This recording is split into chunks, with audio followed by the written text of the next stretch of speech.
Hi, my name is Sheila. Welcome to the video. We are going to be talking about the Balenciaga lawsuit. You've probably heard about the ad by now. It's been all in the news.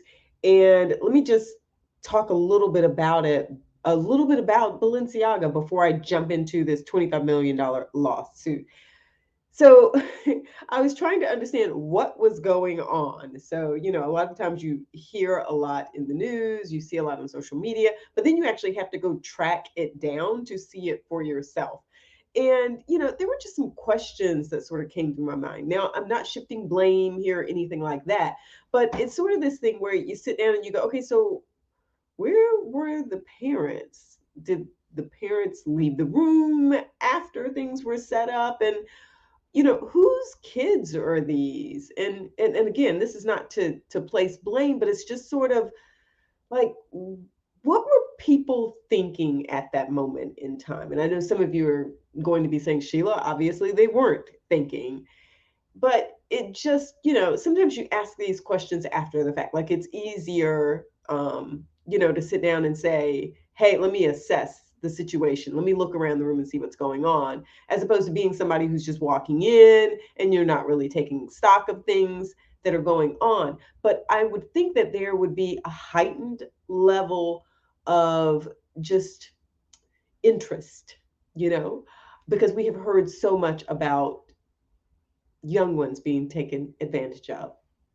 So yeah, so there were just some things that sort of came to me like, so where were certain people when some of this was going on? And it could be that they had placed their trust in other people. And so you just never know. Like there's no way yet to know that full backstory of all that went on. You have certain people saying, well, people were on site and they knew what was going on. And then other people saying, well, no, we hired them as our, creative team and they put everything together. So let's jump into this lawsuit and see, what's being said about this, because this is a really big issue. All right. Okay, this comes out of New York.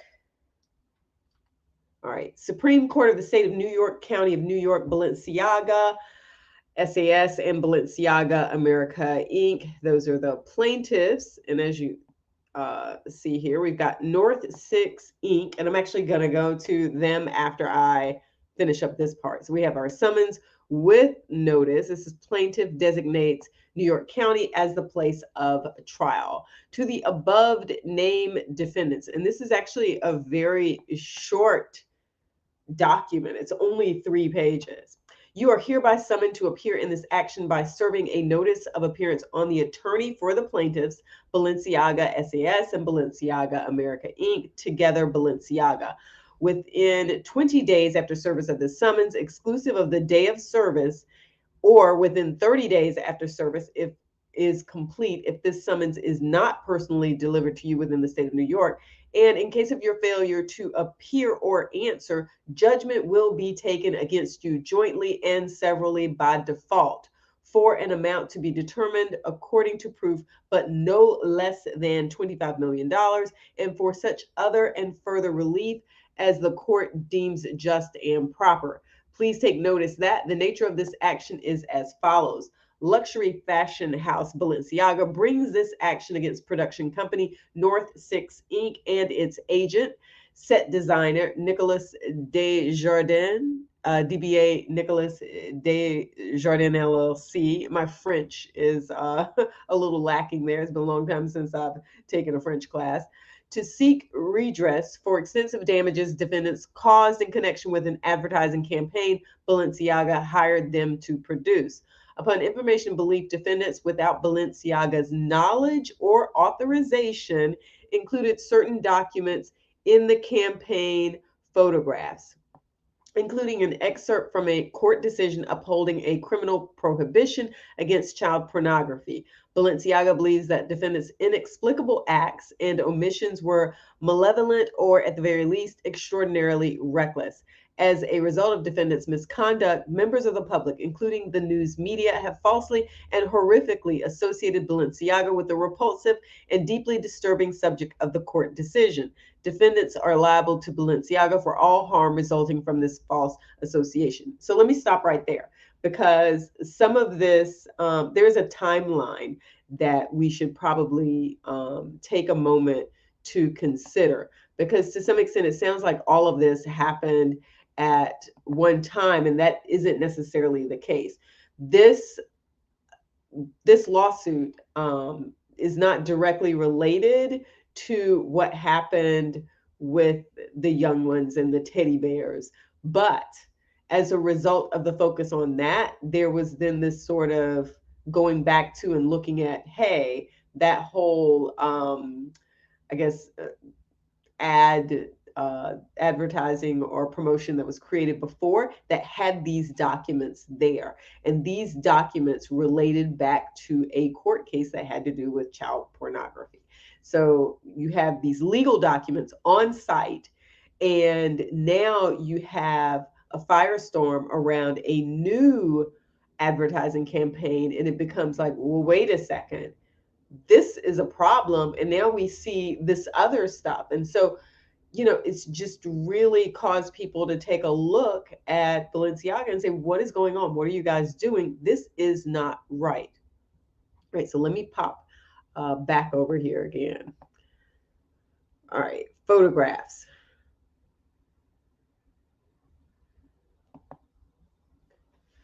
Please take further notice that the relief sought by this action is monetary damages, plus interest in the costs and disbursements of this action, including attorney's fees. Please take further notice that upon your failure to appear, judgment will be taken against you jointly and severally by default for a sum to be determined according to proof, but no less than $25 million, and for such other and further relief as the court deems just and proper. This action is brought in New York State Supreme Court, County of New York, because upon information and belief, each of the defendants resides and or has their primary place of business in the County of New York. And then at the very end, you just have the information about them. So like I said, this is a very short document here. And it's really this piece right here. This including an excerpt from a court decision upholding a criminal prohibition against child pornography. That is the piece that they are saying was reckless.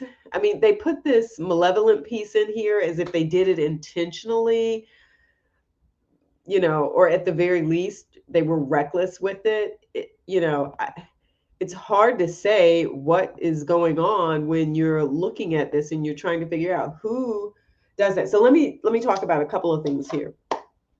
You see this desk behind me, and right now it's sort of later in the day, so the lighting is getting a little weird here. I don't usually record this late in the day, but you see this desk back here. I am an attorney. I sometimes realize that I have recorded and there's been paperwork, and so I'm just sort of like, okay, so if somebody, let me go in and see, can somebody see what that says? Most of the time I try to make sure that I clear all of that off, because I don't want my personal information or my family's personal information or a client's confidential information to be seen in the background. So you have bookcases and things over here. You have my desk over here. Sometimes there have been occasions where my laptop has been open. I've been like, okay, so there was nothing up there that was confidential or, personal, but it just didn't look professional, so we try to have a nice background.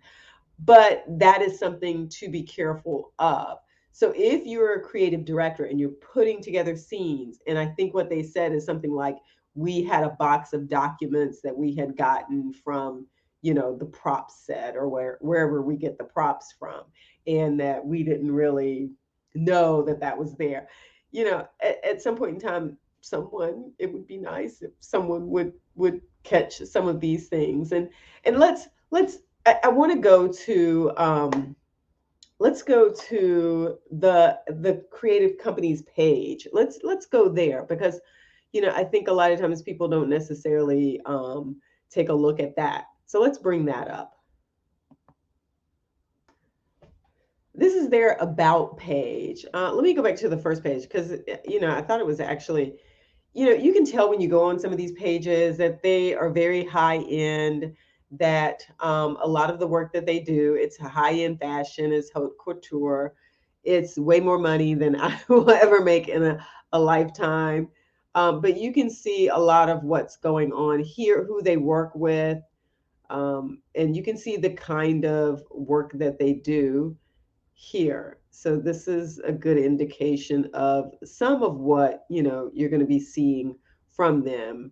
And yeah, so they have a work page that shares some more information here. They then have this about page. And so this is sort of, where I was hanging out to sort of see who this company was. Just wanted to get an idea. I'd never heard of them, but this is the company that they filed the lawsuit against. So they've got quite a bit of information here about themselves. Whoops, that's not good, but I'm clicking on the wrong stuff there. But yeah, now I also want to make sure that we check out Balenciaga's Instagram. So here we have it's Denmagram, and so he has actually put out some statements, and I did want to go through some of those here. This one, let's see, it says Balenciaga takes the following actions with the objective to learn from our mistakes as an organization. New control instances. Our current process for content validation has failed, and we recognize the need to do better. On the internal side, we nominate with immediate effect an image board responsible for evaluating the nature of our content from concept to final assets, including legal, sustainability, and diversity expertise. On the external side, we have appointed a best-in-class agency to assess and evaluate our content. I'd love to know who that is. Organization. We have reorganized our image department to ensure full alignment with our corporate guidelines. Lawsuit. Balenciaga has decided not to pursue litigation, and this is for the teddy bear ad, not the legal documents ad. Okay. Learn and contribute. We want to help. We want to learn, help, and contribute to protect children. We are starting trainings on responsible communication across our teams. Together with my team, we will go on listening tour to engage with advocacy groups who aim to protect children. Donation. We have set aside a significant fund for grants to organizations so that we can help make a difference in protecting children. I want to personally reiterate my sincere apologies for the offense caused and take my responsibility. At Balenciaga, we stand together for children's safety and do not tolerate any kind of violence and hatred message there. And then here was a personal message from Dimna. Let's see. I want to personally apologize for the wrong artistic choice of concept for the gifting campaign with the kids, and I take my responsibility. It was inappropriate to have kids promote objects that had nothing to do with them. As much as I would sometimes like to provoke a thought through my work, I would never have an intention to do that with such an awful subject as child abuse that I condemn, period. I need to learn from this, listen, and engage with child protection organizations to know how I can contribute and help on this terrible subject.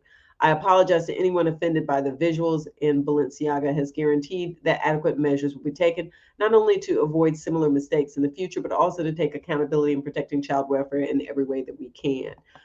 And then there's another one here. And so here's the other thing that I want to mention that I think really sort of caught me off guard as I was just sort of doing some research into this, because I did, take a look at the photos. I'm not going to put them here. You guys can go look at them. But I did take a look at those photos. I also looked at some other pictures that I can only say were disturbing and distressing. And it's a good thing that I wasn't looking at that live. So a lot of times when I'm recording these conversations about lawsuits that are going on, usually it's a first read. I'll put it up here and I'm talking about it. So you're getting my very first impression. In this case, I actually had this lawsuit, like I think like the day after it came out or something, but it's just taken me a while to get I had some technology issues.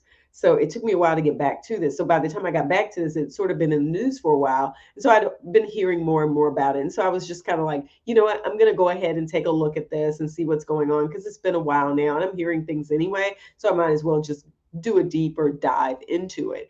And at that point, I was going on to some other websites and looking at Balenciaga, looking at the parent company, and then looking at some of the other holdings. And one of the things that I came across, of course, was the art that was being sold at Christie's, which totally blew me away. So I'm reading this article. Just imagine I'm reading this article and I'm scrolling through and it's talking about, yeah, this is really bad. This is not good. It's not good material. And I'm thinking to myself, okay, so what kind of art is this? What kind of art is this? I'm scrolling down, and I finally get to the pictures and my mouth literally just drops wide open, which is pretty bad because that's kind of what the picture was. But I do not understand. And I'm going to say that, but I guess I do. I do not understand this desire to put young people in that sort of picture, even if it's art. Like I just was, when I saw it, my mouth just dropped open. I was just like, what in the world? Oh my goodness. It was very disturbing. I was not prepared. I think it should have had a warning there to let me know, and I'm a person who, believes in art, and I'm just not sure what that particular art was supposed to be saying, that there was this need to use children in it. Yeah, I'm gonna need a breather after that. So that being said, me saying I don't understand that, part of me does understand that there are people who are targeting young people. Okay, I understand that. So it is time to stand up and come together and say that, we're not going to allow this. But this is really about the lawsuit. So it's going to be interesting to see how this proceeds, to see what position North 6 takes, if they file a response within the time period, if there's a hearing, whatever happens next, it is going to be interesting because, like I said, from what I have read, both parties had people on site. From what I've read, it's my understanding that Balenciaga had people on site, and understood, what was going on with the props. And so you have these legal documents here, and now you have all of this happening in the setting of this new ad. So I mention them both here at the same time because I don't think you can separate them out, even though the lawsuit is specifically about the actions that North 6 took during the shooting of that, with the documents there. From a cultural perspective and from a perspective outside of the courtroom, this is a much larger issue than just a $25 million lawsuit. And that's why I keep tying them together, because in terms of how we go forward as a people, you cannot separate the two. The lawsuit in the courtroom is sort of one thing. But yeah, so we'll see how this goes. Don't forget to give the video a thumbs up and don't forget to subscribe. Peace.